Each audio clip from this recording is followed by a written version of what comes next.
എല്ലാവർക്കും നമസ്കാരം. Secret home എന്ന നമ്മുടെ സിനിമയുടെ ഈ മീറ്റിൽ വന്ന എല്ലാവർക്കും ആദ്യമായിട്ട് വെൽക്കം ചെയ്യണം. സിനിമ 22-ാം തീയതിയാണ് റിലീസ് ചെയ്യുന്നത്. ഇന്നൊരു പ്രിവ്യൂ ഷോ ഉണ്ട് നമ്മൾ PVR ലുലുവിൽ 7 മണിക്ക്. Media person and other celebrities, ഇൻഫ്ലുവൻസേഴ്സിനെ കുറച്ച് പേരൊക്കെ നമ്മൾ ഇൻവൈറ്റ് ചെയ്തിട്ടുണ്ട്. അതിൽ നിങ്ങൾ കാണുമെന്ന് പ്രതീക്ഷിക്കുന്നു. ഓക്കെ.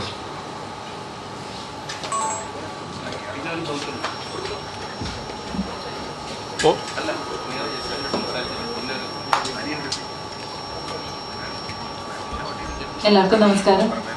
അഭേട്ടൻ പറഞ്ഞു വെക്കുന്ന പടത്തിൻ്റെ ഡീറ്റെയിൽസ് നിങ്ങൾ ചോദിക്കുമ്പോൾ പറയാട്ടോ. 22nd release. എപ്പോഴത്തേക്കും പോലെ ഇപ്രാവശ്യം ഞങ്ങൾക്ക് സപ്പോർട്ട് ഉണ്ടാകുന്ന വിചാരിക്കുന്നു. പടം കണ്ടിട്ട് അഭിപ്രായം പറയും. Thank you. നമസ്കാരം. ഈ പറഞ്ഞ 22-ാം തീയതി സീക്രട്ട് ഹോം തിയേറ്ററിലെത്താണ്. സാധാരണ നമ്മൾ ഷോയ്ക്ക് ശേഷമല്ല ഒരു പ്രസ് മീറ്റ് വയ്ക്കുന്നത്. അപ്പം കൂടുതൽ നിങ്ങൾക്ക് അതിനകത്ത് ചോദ്യങ്ങളൊക്കെ ചോദിക്കാൻ പറ്റുമായിരുന്നു. അൺഫോർച്ചുനേറ്റ്ലി ഇതിന് നേരത്തെ ആയിപ്പോയി. എന്നാലും ആ സിനിമ കണ്ടതിന് ശേഷമുള്ള അഭിപ്രായങ്ങൾ നമുക്ക് ഷോ കഴിഞ്ഞിട്ട് അവിടെ വെച്ച് സംസാരിക്കാവുന്നതാണ്.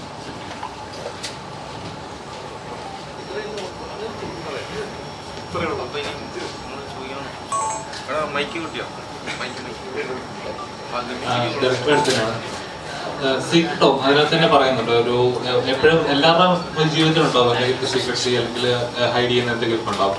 ഇതിന്റെ പോസ്റ്ററുകൾ നോക്കിയാലും ടീസ് നോക്കിയാലും പറയാം, ഒരു എന്താ നമ്മളെ എല്ലാവരുടെ ലൈഫിലും ഫാമിലീസിലും ഉണ്ടാകുന്ന സീക്രട്ട്സ് അത് ഒരു ത്രില്ലർ മോഡിലാണ് ഫീൽ ചെയ്തത്. ശരിക്കും എന്താണ് സീക്രട്ട് ഹോം അങ്ങനെ ടൈറ്റിൽ കൊടുക്കുന്നത് കാരണം എന്താണ്? അതിൻ്റെ ടാഗ്ലൈൻ തന്നെ എവറി ഹോം ഹാസ് സീക്രട്സ് എന്നുള്ളതാണ്. അതായത് നമുക്ക് എല്ലാ വീടുകളിലും നമ്മൾ പുറത്ത് പറയാൻ ആഗ്രഹിക്കാത്ത തരം സീക്രട്സ് ഉണ്ടാവുമല്ലോ. അപ്പോൾ ഈ സിനിമ സംസാരിക്കുന്നത് ഒരു ക്രൈം, ഒരു വീട്ടിൽ നടക്കുന്ന ഒരു ക്രൈമും അതിനെ ബേസ് ചെയ്ത് ഉണ്ടാകുന്ന സംഭവവികാസങ്ങളിലൂടെയാണ് ഈ സിനിമ മുന്നോട്ട് പോകുന്നത്. അപ്പോൾ അത്തരം വിഷയം കൈകാര്യം ചെയ്യുമ്പോൾ ഈ സിനിമയ്ക്ക് പറ്റിയ പേര് സീക്രട്ട് ഹോം എന്ന് തന്നെയാണെന്ന് നമുക്ക് തോന്നുന്നത്. ഇതിൻ്റെ വൈഫ് അനിൽഗുരു ഉണ്ട്. അപ്പോൾ ഞങ്ങൾ ഒരുമിച്ചാണ് ഇതിൻ്റെ ഒരു നെയിം ഇതാണ് നല്ലത് എന്നൊരു തോന്നലിലേക്ക് എത്തുന്നത്. ശരിക്കും ഇതിനകത്ത് 4 കേന്ദ്ര കഥാപാത്രങ്ങളുടെ ഇവർ മാത്രമേ ഉള്ളൂ, അതോ മറ്റു കഥാപാത്രങ്ങളും ഉണ്ടോ? മറ്റു കഥാപാത്രങ്ങളുണ്ട്. ഇവർ 4 പേരുമാണ് ഇതിൽ ഒരു ഈക്വൽ സ്പേസ് ഈ സിനിമയിൽ കൈകാര്യം ചെയ്യുന്നത്. അതുകൊണ്ട് നമുക്കിവിടെ ഇവരുടെ മുഖങ്ങൾ നിങ്ങളുടെ പോസ്റ്ററുകൾ കൂടുതൽ കാണുന്നു.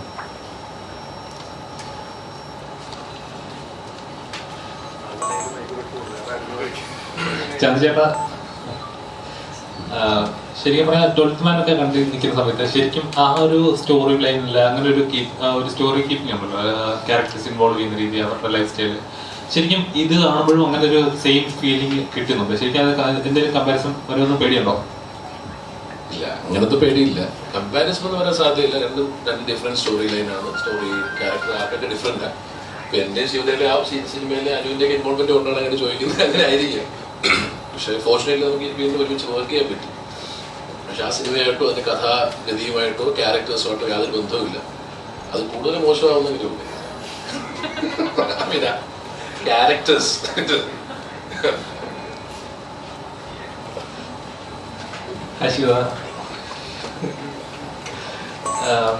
ഓരോ സിനിമ ചെയ്യുമ്പോഴും ഓരോ കഥാപാത്രങ്ങൾ ചെയ്യുന്ന സമയത്ത് ചെയ്യുന്ന കഥാപാത്രങ്ങൾ ഒരിക്കലും സാമ്യം തോന്നരുത്, അല്ലെങ്കിൽ ചെയ്യുന്ന കഥാപാത്രങ്ങളുടെ മറ്റേതിനായിട്ട് ഒരിക്കലും ലംഘിക്കാൻ തോന്നരുത്. അങ്ങനെ ഒരു ഏതൊരു ആർട്ടിസ്റ്റ് അങ്ങനെ തന്നെയായിരിക്കും ചെയ്യുന്നത്. ഈ സിനിമയിൽ ഈ കഥാപാത്രം എപ്പോഴും ഡിഫറെന്റ് ആയിരുന്നു. ഇല്ല, എല്ലാ ക്യാരക്ടേഴ്സ് ചെയ്യുമ്പോഴും മേ ബി അപ്പിയറൻസ് വൈസ് നിങ്ങൾക്ക് കുറച്ചൊക്കെ സിമിലാരിറ്റി തോന്നി. കാരണം സെയിം ആൾ തന്നെയാണ്. പക്ഷെ ഈ പറഞ്ഞ പോലെ ഒരു ടൈപ്പ് കാസ്റ്റിംഗ് എന്നുള്ള രീതിക്ക് ഒരു കുട്ടി, അമ്മ, അല്ലെങ്കിൽ ഫാമിലി എന്നൊക്കെ പറയുമ്പോൾ അതുപോലൊക്കെ തന്നെ തോന്നിക്കാണ്. പക്ഷെ നമ്മൾ മാക്സിമം ട്രൈ ചെയ്യുക ഏതൊരു ക്യാരക്ടർ ചെയ്യുമ്പോഴും. ഇതിലെ സരിക എന്നാണ് ക്യാരക്ടറിന്റെ പേര്. ഇത് ചെയ്തപ്പോഴും ശരി, മറ്റേതിലെ മാനറിസംസ് ഒന്നും വരാണ്ടിരിക്കാൻ മാക്സിമം നമ്മൾ ട്രൈ ചെയ്തിട്ടുണ്ട്. പിന്നെ ഇവര് പറയുന്ന ഡയറക്ടറും അതുപോലെ നമ്മുടെ റൈറ്ററൊക്കെ പറയുന്ന അവർ ഇൻപുട്സ് തരുമല്ലോ. അപ്പൊ അതിനനുസരിച്ചിട്ട് സരികയ്ക്ക് മാത്രമായിട്ടുള്ള കുറച്ച് കാര്യങ്ങളുണ്ട്. അത് ചെയ്യാനായിട്ട് മാക്സിമം ട്രൈ ചെയ്തിട്ടുണ്ട്. അപ്പോൾ ഐ ഹോപ്പ് നിങ്ങൾ കണ്ടു കഴിയുമ്പോൾ നിങ്ങൾക്ക് മനസ്സിലാവും ഇങ്ങനത്തെ ഒരു ക്യാരക്ടർ ഞാൻ ചെയ്തിട്ടുണ്ടാവില്ല. ഉറപ്പായിട്ടും എന്നെ കണ്ടാലറിഞ്ഞൂടെ, എപ്പോഴും മോട്ടിവേഷൻ തരുന്ന ഒരാള്, നല്ലൊരു ഭാര്യ, മറ്റേ അങ്ങനത്തെ ഒരു ക്യാരക്ടറാണ് എപ്പോഴും ചെയ്യുന്നത്. അതിൽ നിന്ന് ഇത് നോക്കുമ്പോൾ ഉറപ്പായിട്ടും വളരെ ഡിഫറെന്റ് ആയിരിക്കും. പടം കണ്ടുകഴിയുമ്പോൾ നിങ്ങൾ തന്നെ പറയും ഇത്രയും ഡിഫറൻസ് വേണമെന്ന് പറയും നിങ്ങൾ തന്നെ.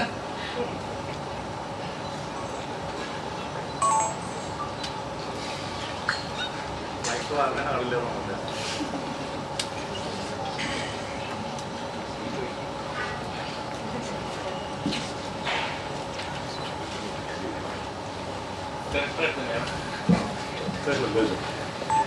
ഇപ്പം ഓരോ സിനിമ ചെയ്യുമ്പോഴും ഇപ്പം ഒരുപാട് നമ്മൾ സീരീസ് കാണുന്നതാണ്, ക്രൈം സീരീസ്, മിസ്റ്ററി അങ്ങനത്തെ കാണുന്നതാണ്. അപ്പോൾ ഓരോന്നും ചെയ്യുന്ന സമയത്ത് അത്രത്തോളം പ്രേക്ഷകരെ എൻഗേജ് ചെയ്യിക്കുക എന്നുള്ളൊരു എലമെന്റ് ഉണ്ട്. കാരണം പണ്ടത്തെ പോലെയല്ല, ഓരോ സിനിമ കാണുമ്പോഴും ഇപ്പോൾ ഒരു ഇത് ആ സിനിമയിലെ സീനില്ല, ഇതേപോലെ കമ്പാരിസൺസ് ഒക്കെ വരാറുണ്ട്. അപ്പോൾ ഇങ്ങനൊരു സിനിമ ചെയ്യുന്ന സമയത്ത് എത്രത്തോളം അത് കേൾക്കുമായിരുന്നു? ഈ സിനിമയുടെ കഥ ഞാനും അനിലും നേരത്തെ കുറച്ച് വർഷങ്ങളായിട്ട് നമ്മൾ സംസാരിക്കുന്ന വിഷയമാണ്. പക്ഷെ അത് ഏത് സമയത്ത് ചെയ്യണം എന്ന കാര്യത്തിൽ മാത്രം നമുക്കൊരു ഉറപ്പില്ലായിരുന്നു. കാരണം ഒരു ഡാർക്ക് അല്ലെങ്കിൽ ഇത്തരം ഒരു സിനിമ ഏത് തരത്തിൽ പ്രേക്ഷകർ ആക്സെപ്റ്റ് ചെയ്യുന്നുള്ള കാര്യത്തിൽ ഡൗട്ടുള്ള സമയത്താണ് ഞാൻ വേറൊരു സ്ഥലത്ത് പറഞ്ഞിരുന്നു. റോഷാക്ക് എന്ന് പറഞ്ഞ സിനിമ മമ്മൂക്ക ചെയ്ത് കഴിഞ്ഞപ്പോഴാണ് അതിൻ്റെ ആക്സെപ്റ്റൻസ് കണ്ട് തോന്നി, ഓക്കെ മമ്മൂക്ക പോലും ഇത്ര കൂളായിട്ട് നെഗറ്റീവ് ഷെയ്ഡുള്ള ക്യാരക്ടർ ചെയ്യുന്നു. അപ്പോൾ അതൊരു വലിയൊരു എക്സാമ്പിളാണ്. അപ്പോൾ അതൊരു ഇൻസ്പിറേഷൻ ആയിരുന്നു. ഞങ്ങൾക്ക് തോന്നി ഓക്കെ നമുക്കും ഇത് ചെയ്യേണ്ട സമയമായി എന്ന രീതിയിലാണ് ഇത് ചെയ്യാൻ തീരുമാനിച്ചത്. പക്ഷേ ഈ സിനിമയുടെ കഥ വേറെ ഒരു സിനിമയോ അല്ലെങ്കിൽ നമ്മൾ കണ്ടിട്ടുള്ള എന്തെങ്കിലും വിഷ്വൽ ഇതുമായിട്ടൊരു സാമ്യമില്ല എന്ന് ഞങ്ങൾ വിശ്വസിക്കുന്നതുകൊണ്ടാണ് ഇതിനോട് ഒരു കോൺടെസ്റ്റ് നമ്മൾ അനൗൺസ് ചെയ്യുന്നത്. അപ്പോൾ അതിൻ്റെ കോൺഫിഡൻസിലാണ് അത് നമ്മൾ സംസാരിക്കുന്നത്. കുറച്ച് ഇതിനെക്കുറിച്ച് കൂടുതൽ സംസാരിക്കാൻ അനിലിനോട്. നമസ്കാരം, ഞാൻ സിനിമയുടെ റൈറ്ററാണ്, അനിൽ എന്നാണ് പേര്. ഇതൊരു സിനിമയെക്കുറിച്ച് പറയുകയാണെങ്കിൽ ഒരു ഓപ്പൺ മൈൻഡോടുകൂടി കാണേണ്ട ഒരു ചെറിയ സിനിമയാണ്. ചിലപ്പം കണ്ടു കഴിഞ്ഞ് കുറച്ച് നേരം നിങ്ങൾക്കത് ഹോണ്ടിങ് ആയിട്ട് തോന്നാം. കഥ എന്താണ് വിഷയം, ഈ സിനിമയുടെ വിഷയം എന്താണെന്ന് പറഞ്ഞു കഴിഞ്ഞാൽ മലയാളി കുടുംബങ്ങൾ അറ്റ്ലീസ്റ്റ് കഴിഞ്ഞ ഒരു 10-15 വർഷമായിട്ട് അതിവേഗം അതിലെ ബന്ധങ്ങളൊക്കെ മാറിക്കൊണ്ടിരിക്കുകയാണ്. അതുകൊണ്ടാണ് നമ്മൾ ടി വിയും സോഷ്യൽ മീഡിയ ഒക്കെ വെച്ച് കഴിഞ്ഞാൽ എല്ലാ ആഴ്ചയും അല്ലെ എല്ലാ മാസവും നമുക്ക് ഓരോ സംഭവങ്ങൾ കാണാം. അത് ഓരോ വീടിനുള്ളിൽ നടക്കുന്ന കാര്യങ്ങളാണ്.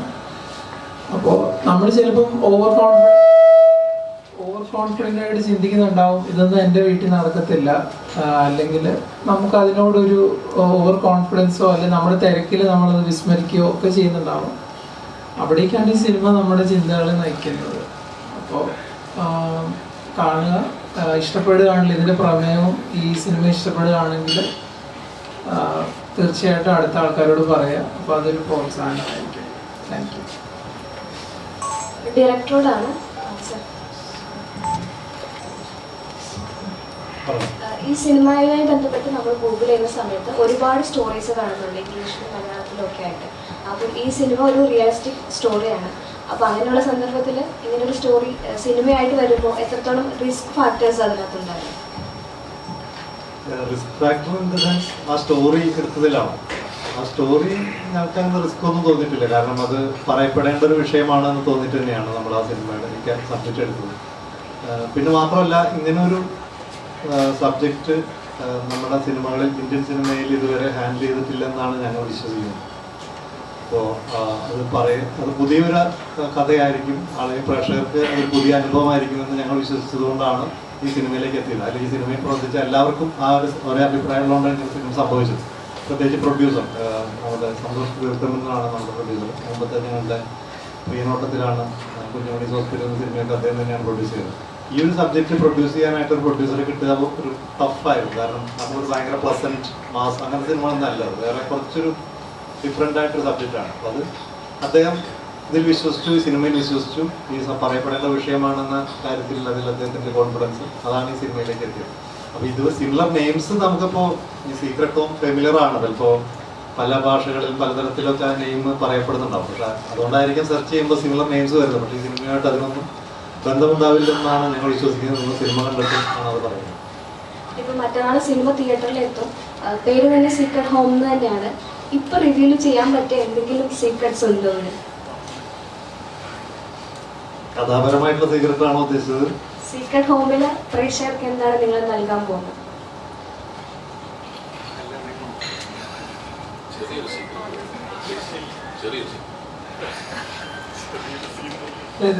ഞങ്ങൾ ആക്ച്വലി കഴിഞ്ഞ കുറച്ച് ഒരാഴ്ചയായിട്ടൊക്കെ റിലീസ് ചെയ്തുകൊണ്ടിരിക്കുന്ന പോസ്റ്റേഴ്സ് ഒക്കെ ചിലപ്പോൾ നിങ്ങൾ ശ്രദ്ധിച്ചിട്ടുണ്ടെങ്കിൽ അറിയാം.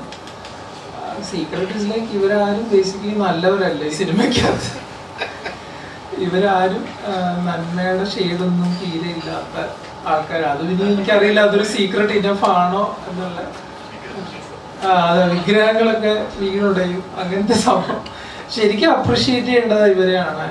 ഈ സിനിമയിൽ ഇവർ മാത്രമല്ല വേറെ കഥാപാത്രങ്ങൾ ചെയ്തിരിക്കുന്നവര്. നമ്മളിപ്പോൾ ചന്തു പറയുകയാണെങ്കിൽ നമ്മൾ ചന്തുവിനോട് ഇത് ചെയ്യുമോ, അപ്പോൾ ചന്തു ചോദിച്ചാൽ എന്താ അങ്ങനെ ചോദിക്കുന്നത്. അപ്പം ചിലർക്ക് അങ്ങനെ ഒരു പ്രശ്നമാണ്, ഇത് ചെയ്തു കഴിഞ്ഞാൽ അവസാനത്തെ ആ ഫ്രെയിമിലെങ്കിലും ഞാൻ കുറച്ച് നല്ലതാവോ.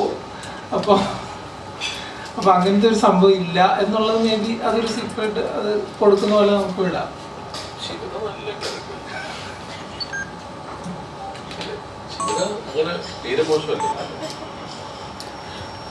സിനിമ കണ്ടു കഴിഞ്ഞാൽ ചിലപ്പോൾ നിങ്ങൾക്ക് ഇതിൽ ആരാണ് നല്ലത്, അത് ഒരുപാട് ഡയമെൻഷൻസ് ഉണ്ടാവാം. അപ്പോൾ ഈ ഓരോ ആരാണ് ഇതിൽ തമ്മിൽ നല്ലത്, ഏതെങ്കിലും ചെറിയ അളവിലെങ്കിലും നമുക്ക് കണ്ടെത്താൻ പറ്റുമോ എന്നുള്ള ചോദ്യമൊക്കെ വരാമെന്നാണ് നമുക്ക് തോന്നുന്നത്.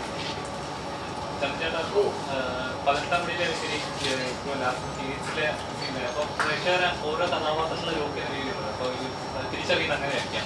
ഈ സിനിമയിലെ കഥാപാത്രങ്ങൾ കഴിയുമ്പോഴേക്കും എങ്ങനെയായിരിക്കും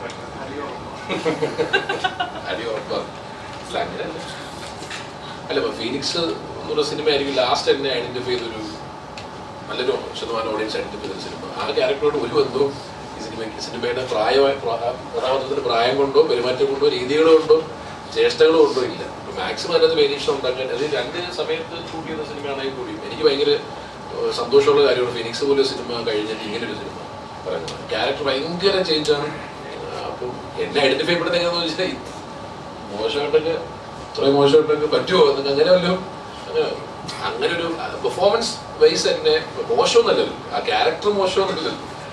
അങ്ങനെ മോശക്കാരനാണെന്ന് നിങ്ങൾ ഫീൽ ചെയ്യുന്നുണ്ട്, ചമയും വൃത്തികെട്ടവനാണെന്ന് ഫീൽ ചെയ്താൽ ഞാൻ രക്ഷപ്പെട്ടു. ഓരോരുത്തരും രക്ഷപ്പെട്ടു, അവരവരെ ഫീൽ ചെയ്യിപ്പിച്ച.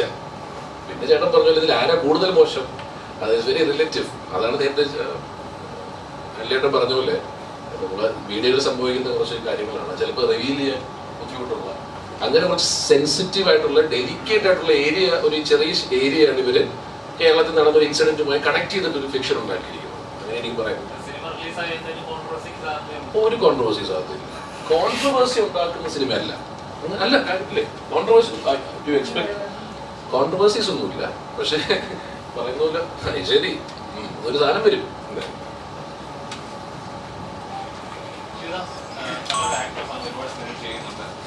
ചോദ്യം പേപ്പറിൽ എഴുതി കൊടുത്തു.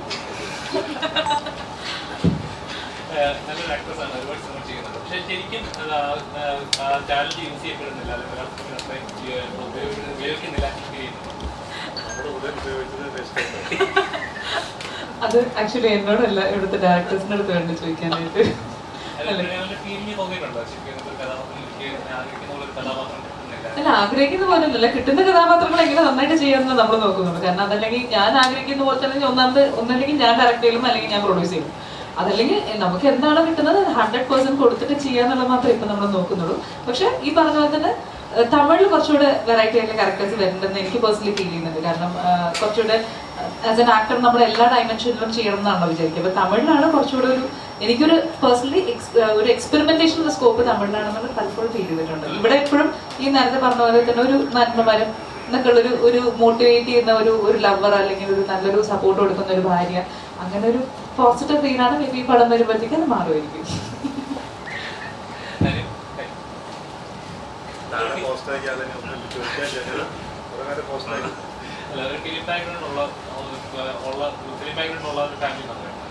അങ്ങനെയുള്ളപ്പോൾ തന്നെ വേണമെന്ന് വെച്ച് കഴിഞ്ഞാൽ നല്ലൊരു എന്താ പറയുക ആഗ്രഹിക്കുന്ന ഒരു ഫിലിമിലോട്ട് കയറാം, അല്ലെങ്കിൽ റെക്കമെൻഡേഷൻ ചെയ്യാം, അങ്ങനെ വേണമെന്ന് വെച്ചാൽ കയറാം. പക്ഷേ സ്വന്തമായിട്ടൊക്കെ വെച്ചാൽ ഇങ്ങനെ ഒരു ഐഡന്റിറ്റി ഉണ്ടാക്കണം, ഒരു സംഗീത ആക്ടറായിട്ട് ഫീൽ ചെയ്യാം.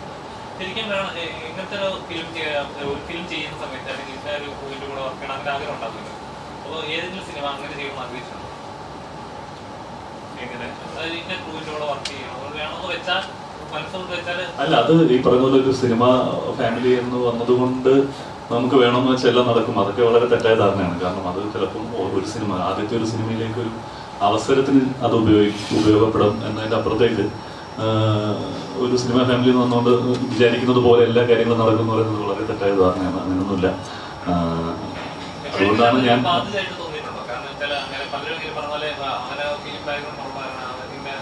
സംഭവം വിചാരിച്ചിരുന്നു നടക്കുന്നത് സൊസൈറ്റി പലപ്പോഴും ചിന്തിക്കുകയും പറയുകയും ചെയ്യാം. അവർ പറയുന്നുണ്ട്, പക്ഷെ അതിനനുസരിച്ചിട്ട് അങ്ങനെ പറയുകയാണെങ്കിൽ അതിനനുസരിച്ച് ഞാൻ എത്രയോ സിനിമകളോട് ചെയ്ത് കഴിയുന്നതായിരുന്നു അല്ലേ. അപ്പോൾ ഇപ്പോഴും ഞാൻ ആ സ്ട്രഗ്ലിംഗ് സ്റ്റേജിൽ തന്നെയാണ് നിൽക്കുന്നത്. അപ്പം അത് സത്യമാവുന്ന എപ്പോഴാണ് അവർ പറയുന്നത് പോലെ എൻ്റെ കരിയറിൽ വെച്ച് നടക്കുമ്പോഴല്ലേ. ഞാനിങ്ങനെ ബാക്ക് ടു ബാക്ക് സിനിമകൾ ചെയ്തുകൊണ്ടിരിക്കുകയാണെങ്കിൽ ഓക്കെ, അവൻ പറയുന്നത് എന്തെങ്കിലും ഒരു അർത്ഥം മനസ്സിലാവും. ഇപ്പം അതങ്ങനെയല്ല. ഞാൻ ഇപ്പം ഏകദേശം ഞാൻ 2012 ആദ്യത്തെ സിനിമ വേണ്ടിയിരിക്കുന്നത്. എത്രയോ വർഷങ്ങൾ കഴിഞ്ഞു, ഇടയ്ക്ക് കുറേ നാൾ ഗ്യാപ്പ് വന്നു. അപ്പോൾ അതെല്ലാം നമ്മുടെ ഒരു സ്ട്രഗ്ലിംഗ് സ്റ്റേജ് തന്നെയാണ്. നമ്മളൊരു നല്ല കഥാപാത്രത്തിന് വേണ്ടി നല്ല വർക്കിന് വേണ്ടി കാത്തിരിക്കുമ്പോൾ ഇങ്ങനെ നല്ല നല്ല സിനിമകൾ സംഭവിക്കും. അതങ്ങനെ തന്നെയാണ്. അത് ഫിലിം ബാക്ക്ഗ്രൗണ്ടിൽ നിന്ന് വന്നുകൊണ്ടൊന്നുമല്ല.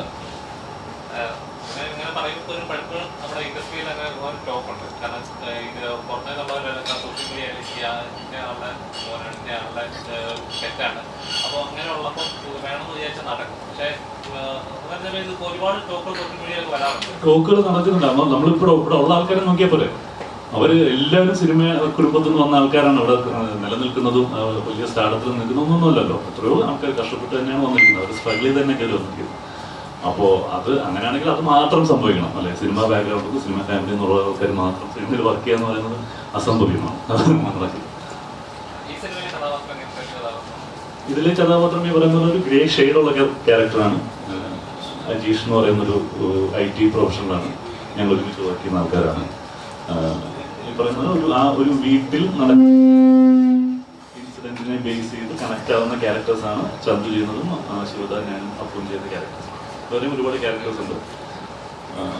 ക്യാരക്ടറിനെ പറ്റി അത്രയും പറയാൻ പറ്റുള്ളൂ. ബാക്കി അപ്പോൾ ആടുജീവിതം അടുത്ത ദിവസം റിലീസ് ആകാൻ പോവാണ്. അതിൽ അമ്മ അഭിനയിച്ചിട്ടുണ്ട്. അപ്പം ആടുജീവിതം എന്ന സിനിമ കാണാൻ എത്രത്തോളം എക്സൈറ്റഡ് ആണ്? ഞങ്ങൾ ഇന്നലെ വീട്ടിൽ സംസാരിച്ചുള്ളൂ. ഞാൻ നീ തമ്മിൽ കോമ്പറ്റീഷൻ. അപ്പൊ അത് ഒരാഴ്ച ഗ്യാപ്പിൽ വരുന്ന സിനിമയാണ്. ആടുജീവിതം എക്സ്പെക്ടേഷൻ ഭയങ്കര, കാരണം നമ്മൾ നോവൽ വായിച്ച് അതേപോലെ ഫീൽ ചെയ്ത ഒരു നോവലായിരുന്നു ആടുജീവിതം. അത് എത്രയോ വർഷം 10 വർഷം മുന്നേ ഒക്കെ വായിച്ചതാണ്. അപ്പം അത്രയും നാളെടുത്ത് ഒരു ഡയറക്ടർ ഒരു 16 വർഷം സമയം കളഞ്ഞ് എത്രയോ വർഷം കൊണ്ട് ഷൂട്ട് ചെയ്തെടുക്കുന്ന ഒരു സിനിമ കാണാൻ എന്തായാലും നമ്മൾ എക്സൈറ്റഡ് ആണ്. അത് അതിൻ്റെ ഒരു ഔട്ട്പുട്ട് തന്നെ. എപ്പോഴെങ്കിലും അമ്മ ക്യാരക്ടറിനെ പറ്റി എന്തെങ്കിലും കാര്യങ്ങൾ ഡിസ്കസ് ചെയ്തിട്ടുണ്ടോ നിങ്ങളുമായിട്ട്? ഏതില്ല? ആടുജീവിതവുമായി ബന്ധപ്പെട്ടിട്ട് ഇല്ല. അതിൽ രാജുവിൻ്റെ അമ്മയുടെ ക്യാരക്ടറാണ്, ഉമ്മയുടെ ക്യാരക്ടറാണ് അമ്മ ചെയ്യുന്നത്. അത് നോവൽ വായിച്ച ആൾക്കാർക്കറിയാം. ആ ഒരു ഗൾഫിലേക്കുള്ള യാത്രയ്ക്ക് മുന്നേ ഉള്ള കുറച്ച് സീക്വൻസുകളായിരിക്കും സിനിമയിൽ. അങ്ങനെയാണ് ഞാൻ പ്രതീക്ഷിക്കുന്നത്. ഇപ്പോൾ റീസെൻ്റ്ലി ഇപ്പോൾ ഫെബ്രുവരി എടുത്തു കഴിഞ്ഞാൽ മഞ്ഞുമൽ ബോയ്സ് അതേപോലെ ഇഷ്ടംപോലെ അടിപൊളി ഫിലിംസാണ് ഇറങ്ങിക്കൊണ്ടിരിക്കുന്നത്. അപ്പോൾ സീക്രട്ട് ഹോം എന്ന് പറഞ്ഞ ഫിലിം എത്രത്തോളം അതിൽ നിന്നൊക്കെ വ്യത്യസ്തമായിരിക്കും, അല്ലെങ്കിൽ എന്ത് കോൺഫിഡൻസ് വെച്ചാണ് ഈ ഒരു സിനിമ മുന്നോട്ട് വയ്ക്കാൻ പോകുകയെന്ന് ചോദിച്ചു കഴിഞ്ഞാൽ എന്തായിരിക്കും ആൻസർ ചെയ്യുക?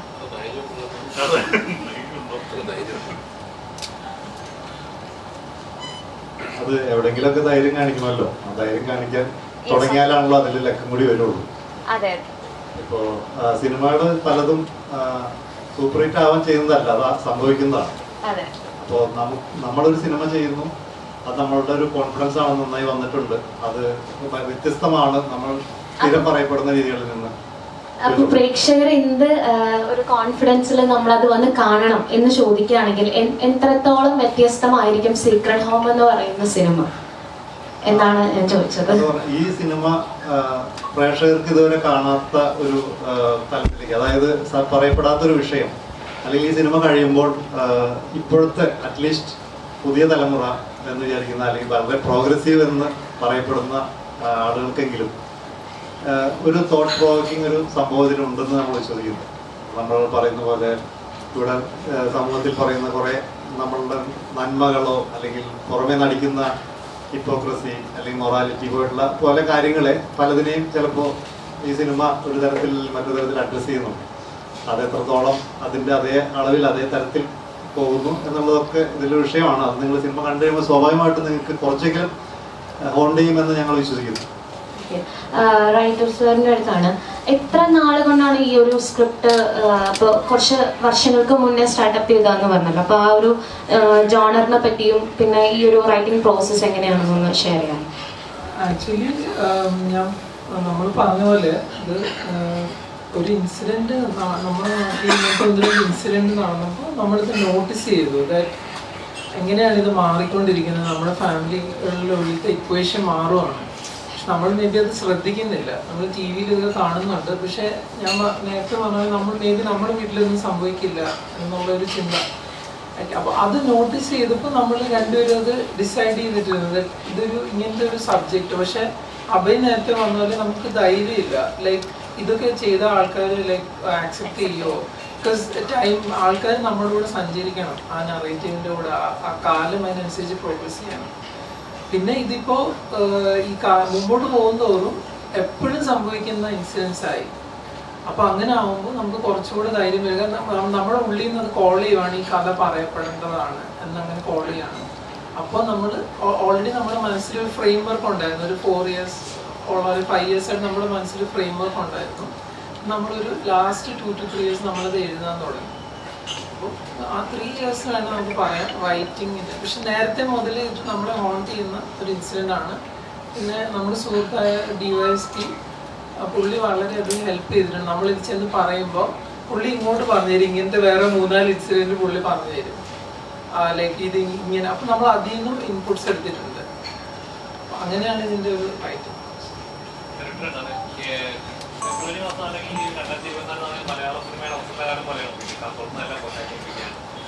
ശരിക്കും പറഞ്ഞാൽ ഒരുപാട് എക്സ്പെക്ടേഷനുള്ള ഒരുപാട് മലയാളികൾ കാത്തിരിക്കുന്ന ഒരു സിനിമയാണ് ആട് ജീവിതം.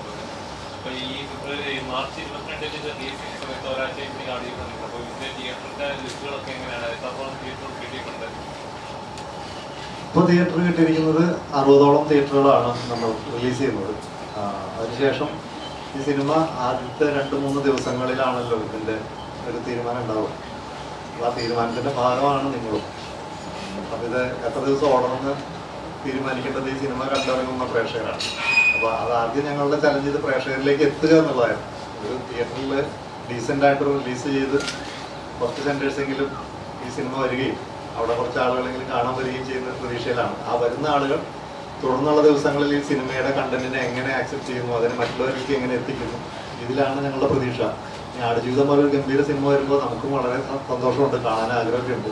അതിനിടയിൽ ഒരു സ്പേസ് എങ്കിലും ഈ സിനിമയ്ക്ക് കിട്ടുമായിരിക്കും. നിങ്ങളെല്ലാം നല്ലത് പറയുവാണെങ്കിൽ ഈ ആളുകൾക്ക് ഇഷ്ടപ്പെടുന്ന സിനിമ അവിടെ വേറെ ഒന്നും ഉണ്ടാകാൻ പാടില്ല എന്നല്ലോ. എല്ലാവരും എല്ലാ സ്ക്രീൻസും അങ്ങ് ആടുജീവിതം എടുത്തുകൊണ്ട് പോകും എന്നുമില്ല. ഇതിനൊരു കൊള്ളാമെങ്കിൽ ഇതിനൊരു സ്പേസ് അവിടെ ഉണ്ടാവുമെന്ന് വിശ്വസിക്കാം. ഓൾറെഡി പറയുന്നുണ്ട് ഇത് കുറച്ച് ക്രൂവലായിട്ടുള്ള ക്യാരക്ടേഴ്സ് ആണ് എല്ലാവരും ചെയ്തിരിക്കുന്നത്. കുറച്ച് മോശം നന്മ കുറഞ്ഞ ക്യാരക്ടേഴ്സ് ഉണ്ട് എന്ന് പറയുന്നുണ്ട്. അപ്പൊ ചില സിനിമകൾ ഇറങ്ങുന്നതിന് മുമ്പ് തന്നെ ഇത്ര ഏജിനുള്ള മുമ്പുള്ള അല്ലെങ്കിൽ അതിന് ശേഷമുള്ള ഓഡിയൻസിനാണ് പ്രതീക്ഷിക്കുന്നതെന്ന് പറയുന്നുണ്ട്. അപ്പൊ ഈ സിനിമ ഏതൊക്കെ ഏജിലുള്ള ഓഡിയൻസിനെയാണ് പ്രതീക്ഷിക്കുന്നത്?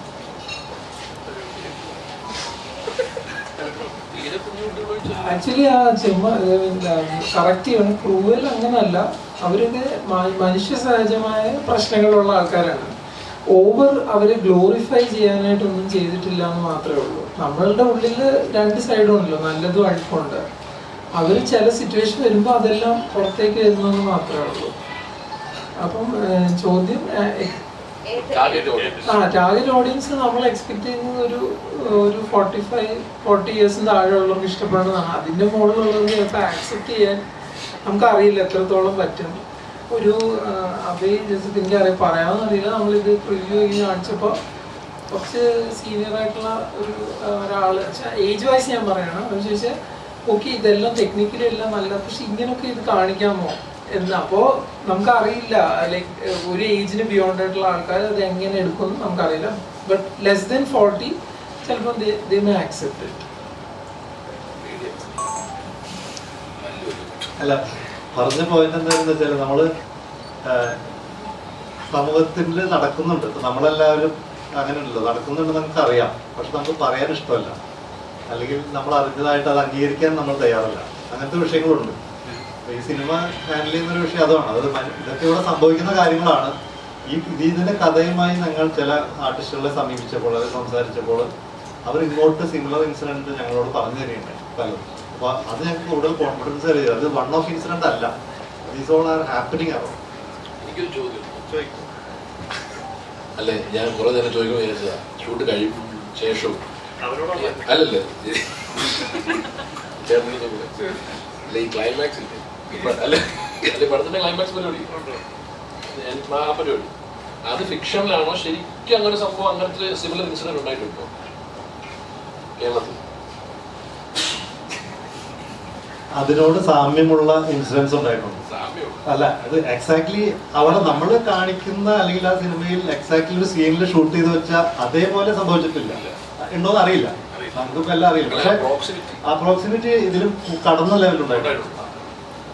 മറ്റാവശ്യങ്ങളോട് ചോദിച്ചപ്പം ഇത് സിമിലർ ആയ ഇൻസിഡൻസ് ഒന്നും പറഞ്ഞിട്ടുണ്ട്. അവരോട് ചോദിച്ചപ്പോൾ അവരിത് അക്സെപ്റ്റ് ചെയ്യാതിരുന്നത് എന്തുകൊണ്ടായിരുന്നു എന്ന് പറയുന്നത്. ഇവരിലേക്ക് എങ്ങനെയാണ് അല്ല അങ്ങനത്തെ ഞാൻ ഈ മെയിൻ ആർട്ടിസ്റ്റുകളല്ലായിരുന്നു അത് ഇതിലല്ലാതെയും ചില ക്യാരക്ടേഴ്സ് ഉണ്ട്. അത് അവരുടെ സംഭവം സ്വന്തം അല്ല അത് പുള്ളിയെ ചോദിച്ചോണ്ട് പറയാണ്. ഒരു ആർട്ടിസ്റ്റിന്റെ അടുക്ക പറഞ്ഞപ്പോൾ അത് ഒരു അവരുടെ ഒരു ഒപ്പീനിയൻ ആയിരുന്നു വെച്ചാൽ അവര് ബിലീവ് ചെയ്യുന്ന പൊളിറ്റിക്സ് അല്ല, അവരുടെ പൊളിറ്റിക്കൽ കറക്റ്റ് ലൈക്ക് അങ്ങനെയല്ല ഇത്, അതുകൊണ്ട് ചെയ്യാൻ പറ്റില്ല എന്നുള്ള ഒരു രീതിയിൽ പറഞ്ഞിരുന്നു. അത് നമ്മൾ എല്ലായിടത്തും ചെല്ലുമ്പോൾ ഇവരോടൊക്കെ ചോദിക്കുന്നില്ല നിങ്ങൾ ചെയ്യുമോന്ന്. അപ്പൊ പറഞ്ഞില്ല, ചിലർ ഇവരെല്ലാം പറഞ്ഞാൽ അത് ചെയ്യുന്നത് എന്താണെന്നാണ് അവർ പറഞ്ഞത്.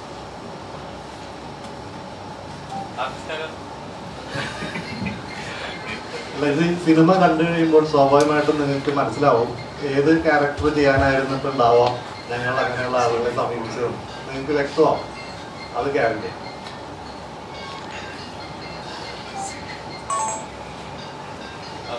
സിനിമ എന്തായാലും 22 റിലീസാണ്. ഒരുപാട് എക്സ്പെക്ടേഷൻസ് ഉണ്ട്. കാണുന്ന പ്രേക്ഷകരോട് ആദ്യമായിട്ട് പ്രേക്ഷകർ ഈ സിനിമ കാണാൻ വരണം എന്നുള്ളതാണ് നമ്മുടെ ആവശ്യം.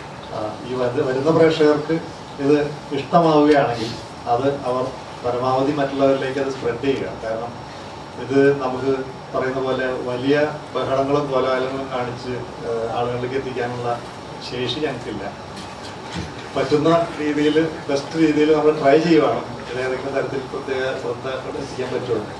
ഈ വിഷയം നിങ്ങളെ ഏതെങ്കിലും തരത്തിൽ ഹോണ്ട് ചെയ്യുന്നുണ്ടെങ്കിൽ അല്ലെങ്കിൽ അതിൽ നിന്ന് നിങ്ങൾക്ക് തോന്നുന്നു ഓക്കെ ഇങ്ങനൊരു കാര്യം പുതിയതാണല്ലോ, നമ്മൾ ഇവിടെയൊക്കെ സംഭവിക്കുന്നതാണ് പക്ഷെ എവിടെ പറയുന്നില്ല എന്നുള്ളൊരു കാര്യം നിങ്ങൾക്ക് തോന്നുകയാണെങ്കിൽ നിങ്ങൾ പരമാവധി മറ്റുള്ളവർക്ക് എത്തിച്ച് വരും ദിവസങ്ങളിൽ ഈ സിനിമ കൂടുതൽ ആളുകൾ തിയേറ്ററിൽ വരുന്ന തരത്തിൽ വേണ്ട പ്രോത്സാഹനം തരിക എന്ന് മാത്രമേ റിക്വസ്റ്റ് ചെയ്യാവുള്ളൂ. എല്ലാവരും തിയേറ്ററിൽ തന്നെ ഒന്ന് കാണണം.